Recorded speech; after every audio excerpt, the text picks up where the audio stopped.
everyone, welcome back to my channel. Welcome if you are new. If you're new, please don't forget to hit that subscribe button and make sure you're following along on Instagram.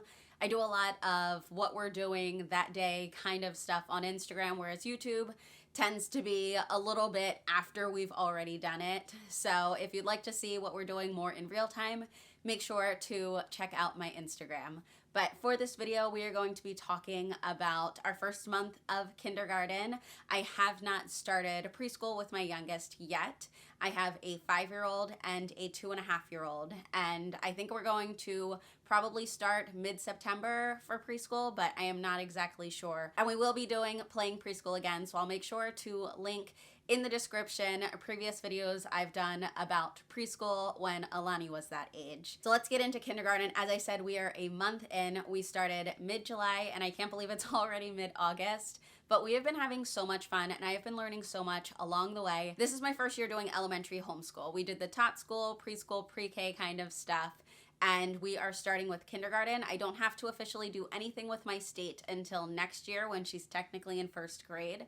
So this is kind of me just figuring it out and seeing what we like, what we don't like, what is working for us, so that next year when I have a little bit more pressure, because Pennsylvania can be a little more strict with homeschool, I'll at least have a lot more figured out. If you missed any of my previous videos about the curriculum that we are using, I will also make sure to link those in the description, so check those out so that you're not really confused while I go through this video. Our main curriculum has been Torchlight. I've been absolutely loving it. We've been having so much fun studying different countries and regions. We so far have done Russia and some of the countries in Northern Africa, and right now we are in the midst of the United States. We will be coming back around to the United States later on in the curriculum because the curriculum brings it back to the United States to focus more on the native people. So I am really looking forward to that. Right now we're doing more of an introductory of the United States. One of the most fun things has been our passport book, and I have not filled in all the information yet since there is personal information, and I like to be able to share this, but I will be filling in the rest of this information at some point,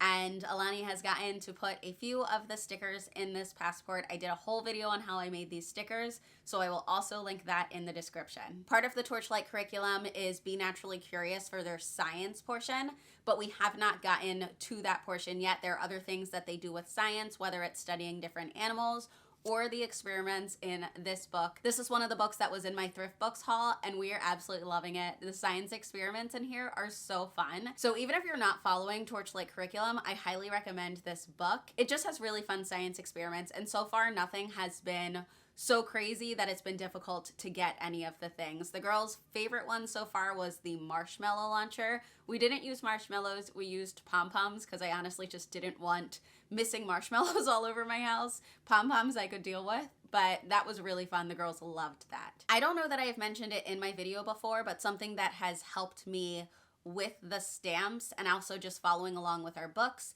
is the book list that Torchlight has. I just printed it at a smaller size and had it cut down so that it fits easily in my planner and I can reference it easily. But I went through using the Smithsonian Atlas book, and I wrote down all of the countries that we were most likely going to be touching on, and that's how I figured out what stamps I would need for our passport. But it's really nice to be able to look and see, okay, it says North Africa, we're going to be looking at Morocco, we're going to be looking at Tunisia, so like just it really helps to have that information just already ready to go. I've enjoyed most of the books that we use for Torchlight, but I do really appreciate the Facebook group, and I really do need to utilize it more.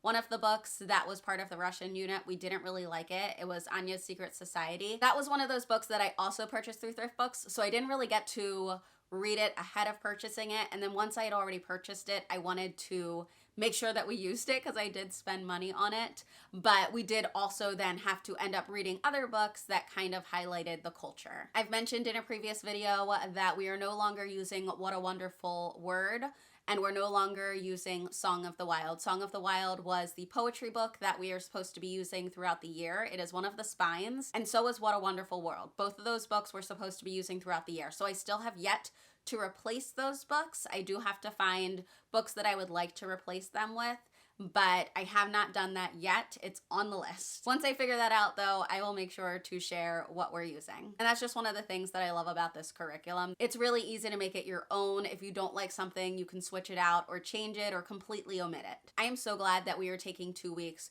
per unit. I'm calling them units. They don't really call it units within the curriculum, but each unit is a week, and allowing 2 weeks just gives us so much more time to really enjoy the information and absorb the information.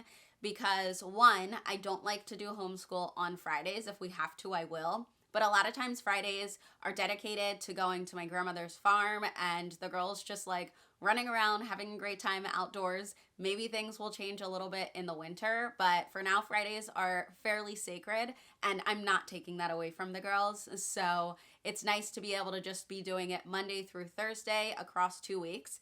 And there's so much in 1 week of this curriculum that it's really easy to spread it across 2 weeks to me. One of the things I've been adjusting on the schedule, they have a weekly plan that you can use, you can not use, it's up to you.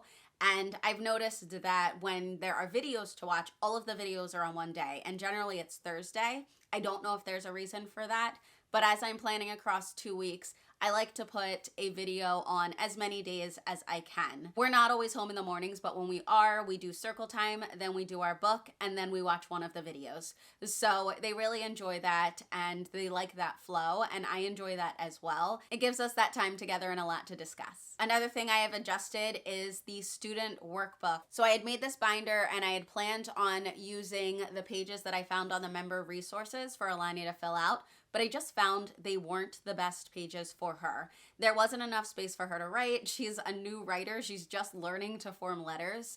So she still writes pretty big. She couldn't fit things in spaces. And then the pages were just a lot of information and slightly overwhelming. So I created my own pages in Canva. I don't know if I will edit them and change them around, but for now I like them. And I know that from the Facebook group, there are a lot of people who don't even do the writing pages at all. But even if we just fill out one thing, which is the country's name, I'm at least able to look back at that and see the difference in her writing from that period to another period. So I like to just have something that we're able to look back on. She enjoys coloring in the different flags. Some of the flags are obviously more intricate than the others, but there will be a lot that she can just color on her own, and she does enjoy that part. As I mentioned, we have not yet gotten into the Be Naturally Curious science, and sometimes it is animals. So that is absolutely something that she loves. Both of my girls love watching Wildcrats. So when we get to focus on an animal, like right now we're focusing on the wolf, she just loves that part. It's so enjoyable for her. And I'm really glad that they do have that animal focus as we travel the world. Speaking of animals and creatures, we're loving the Zoe and Sassafras series. This is just book 1 that we have started, but we've really enjoyed it. And so far, Alani has been learning a lot about animals, whether they are carnivores or herbivores or omnivores, what it means to be warm-blooded or cold-blooded. So it's really fun diving into science through reading, and she's really enjoyed this as well. I'm actually considering just buying this series, but for now we have been able to find it through our library, and that has worked really well. All right, now on to Explode the Code. I already know that we enjoy this because we did the Get Ready, Get Set, and Go, the books that are prior to this first book, and we really enjoyed them. Alani really likes these books. So if you didn't buy the teacher's guides, I don't use them, like I don't follow them, but I do like to read through and see the different suggestions. One of the things that I like that it suggests are these different cards, and I think these are nice to have. I think I might put them in Alani's morning binder for her to work on. I'm thinking of doing a section of like ones that she's working on, ones that she has already mastered, so she can move them over based on her mastery. I'm not quite sure exactly. Her morning binder is something that has continued to be a work in progress, but once I get it all figured out, I will make sure to share that with you guys in a video. But I do like having the cards, and another thing that it does suggest if you don't have the teacher's guide is making sure you define the words that there are pictures of. So there are pictures, there are words, and just make sure that your child knows what those words mean. Like you're not just having them write random words or circle random pictures just because it has the sound. There should also be some level of comprehension there. And I like to use the words in a sentence as well. And I think that is really helpful. That's something that we used to do in the classroom, and that is something that I still continue with Alani. I had put this whole binder together for Alani with all of the Dash into Learning activities. Well, not all of them, but just a little bit at a time. Thank God I didn't do all of them because she does not like these activities.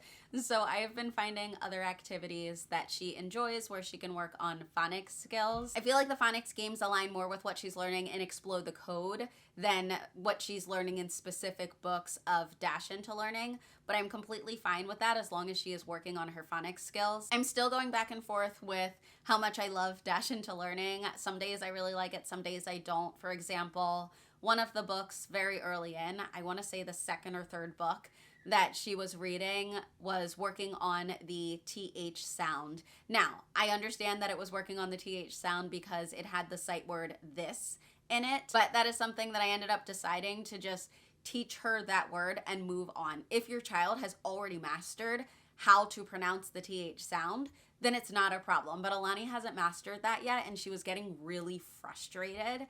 And that is a sound that can be one of the last sounds that children really pronounce correctly. TH and R can be very tough for children, even if they're 6.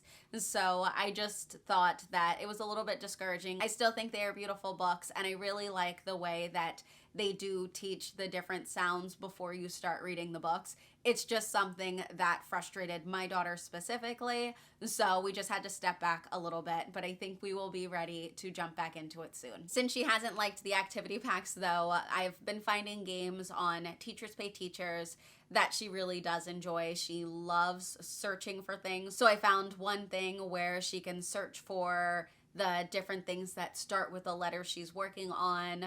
There's another thing that is kind of like a word search with her CVC words. And then one of her favorites is a 5 in a row game where she picks the word, reads the word, and then she tries to find the picture that matches the word in hopes of getting 5 in a row, kind of like bingo. Obviously, every kid is different. There's quite the possibility that I will use the Dash Into Learning activities with Emmy, and she will love it. So we will see. I will definitely keep the binder together just in case Alani decides that one day she does like certain activities. But for now, we've been enjoying doing other phonics games. The last thing I'm going to touch on is math, which so far is Alani's favorite subject. I think because it does come a little bit easier to her though, and not necessarily for anything specific that we are doing. I love the Eureka math program, and I knew I liked it from teaching it in 1st and 2nd grade, but I did kind of forget about how beautifully it builds. So Alani right now is learning how to decompose numbers. For example, the number 5, she's learning that it can have 2 parts. It can have 3 and 2. It can have 4 and 1. So she's learning to see numbers and be able to break that down. And I know in 2nd grade that they use those skills to be able to solve number sentences a little easier. For example, if she had 7 plus 9, by then she has practiced decomposing so much that she already knows that 7 is 1 plus 6. And so she can look at 7 plus 9 and then see it as 6 plus 10, which is a little bit easier to add up very quickly. So again, I already know where it's going, so it kind of makes me really excited to see like these little steps she's taking toward that. And I was not a math-brained child. Math was not the subject that I enjoyed. I had to work really hard at it. So to see her taking these steps to be able to solve more difficult equations is just so wonderful, and I'm just really proud of her. I am feeling pretty good a month into our homeschool year. We have still a lot of things to figure out, but I wasn't gonna wait until everything was perfect to start the school year. I know that we are going to be adding and taking things out and moving things around, figuring out our schedule. It's going to be easier to do once we're in it. So I'm glad that we started when we started, and I'm able to just kind of see what is working for us. One of the things that I really have to fix is our homeschool cart. It is a complete mess and it is not helping anyone. So I will have a video up about that once I get that together. And also just our morning binder situation. I thought that a binder would be easier, but now I'm going back and forth, so I have to figure that out as well. But that is just the beauty of all of this. We kind of can just figure it out as we go, and as I said, I'm so glad that I started trying to figure this out before I have to worry about all of the Pennsylvania specific things. Thank you so much for supporting my channel by watching this video. If you would like to support me more, please make sure to hit that like button and subscribe. It would really mean a lot to me. But that's gonna be it for this video. I will see you in the next one. Bye.